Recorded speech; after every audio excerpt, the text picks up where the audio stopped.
Well, needed a tool stand for this here box. It's very, very heavy. So what I did is just some scraps in the garage that the previous owner had left behind. This guy here now, it weighs about 120 pounds because it's just loaded down with all kinds of tools. I didn't want the other ones were much wider to give you a little bit more stability on the base.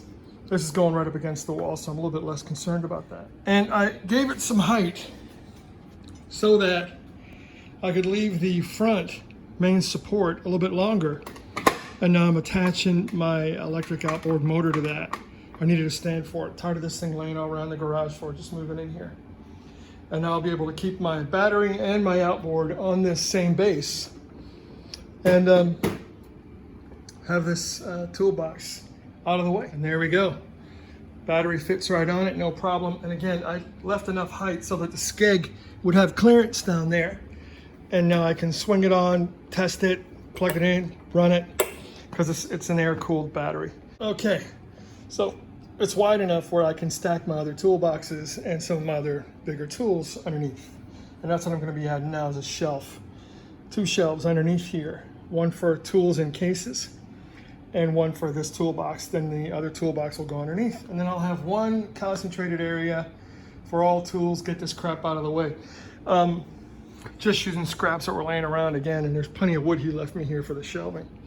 One thing I did is I came up on the side.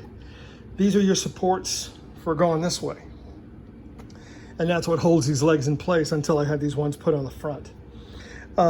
I went ahead and brought it up a little bit above the top, just so I'd have a shelf here to buffer the side of the toolbox.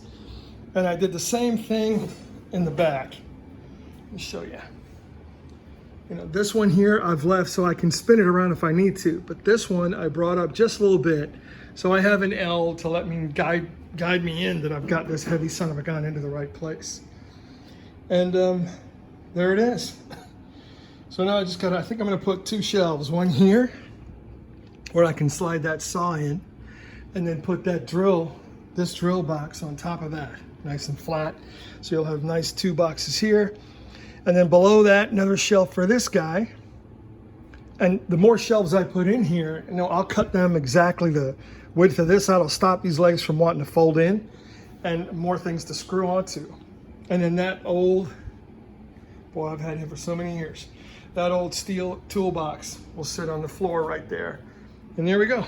All tools in one super tight little location with no waste. And these legs here, it's braced enough where if I need to move it, dragging it around from one side of the house to the other, it fits underneath my jack there.